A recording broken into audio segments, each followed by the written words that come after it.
Bonjour à tous. Aujourd'hui, on va décortiquer un sujet passionnant. Qu'est-ce qui fait qu'un récit de survie nous prend autant aux tripes? Qu'est-ce qui le rend si captivant?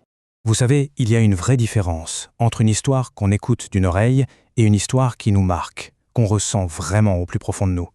Eh bien, on ne va pas se contenter de l'expliquer. On va construire une histoire ensemble, pas à pas, pour voir de l'intérieur ce qui la rend si puissante. Alors c'est parti. Toute bonne histoire a besoin d'un point de départ, d'un cadre. On doit savoir à quoi ressemblait le monde avant que tout ne bascule. Commençons par une image simple, juste pour s'ancrer dans ce monde. Voilà, notre petit village avec ses maisons en bois tout près de la rivière. On y est, c'est notre quotidien. Et dans ce village, la vie était paisible.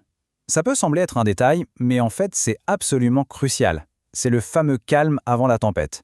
Sans ce calme, le chaos qui s'annonce n'aurait pas du tout le même impact. Et ça, en technique narrative, ça porte un nom, c'est la situation initiale. C'est les fondations, le socle sur lequel toute notre aventure va pouvoir se construire. Bon, un monde paisible, c'est bien, mais pour qu'il y ait une histoire, il faut que quelque chose vienne tout perturber. Il nous faut cette étincelle qui va mettre le feu aux poudres. Et là voilà, notre étincelle. Un simple bulletin à la radio qui annonce l'arrivée d'un cyclone. C'est l'incident déclencheur. À partir de ce moment précis, on sait que plus rien ne sera comme avant. L'histoire est vraiment lancée.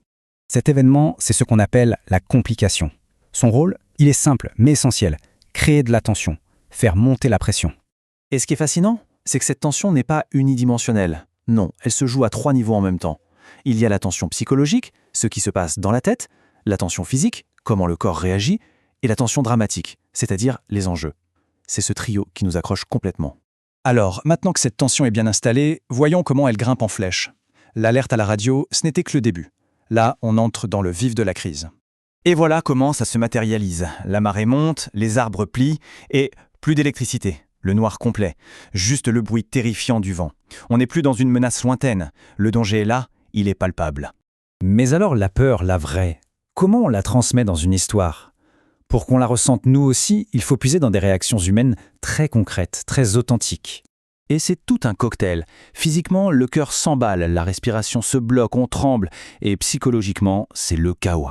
On n'arrive plus à réfléchir, on se sent impuissant, totalement focalisé sur la menace. C'est ça, l'anatomie de la terreur.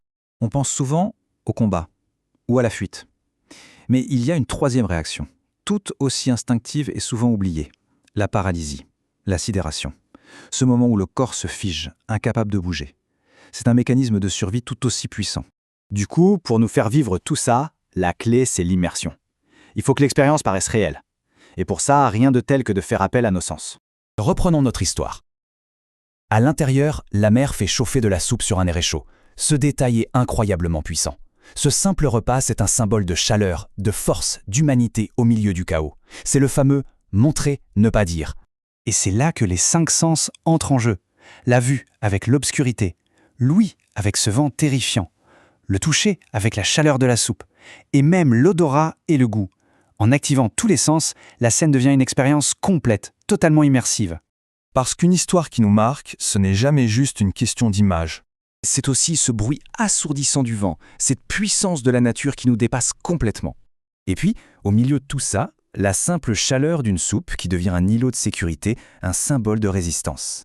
Bien sûr, aucune tempête ne dure éternellement, et toute histoire, par définition, doit avoir une fin. Finalement, le cyclone se calme. Dehors, c'est la désolation, mais ils sont en vie. C'est ça, la résolution. Ce n'est pas juste la fin du problème, c'est le début d'autre chose. C'est là que le sens de toute l'épreuve se révèle. Et si on prend un peu de recul, on s'aperçoit que notre petite histoire a suivi un schéma très classique, la structure en 5 actes. Situation initiale, complication, action, résolution et situation finale. C'est une architecture narrative qui a fait ses preuves.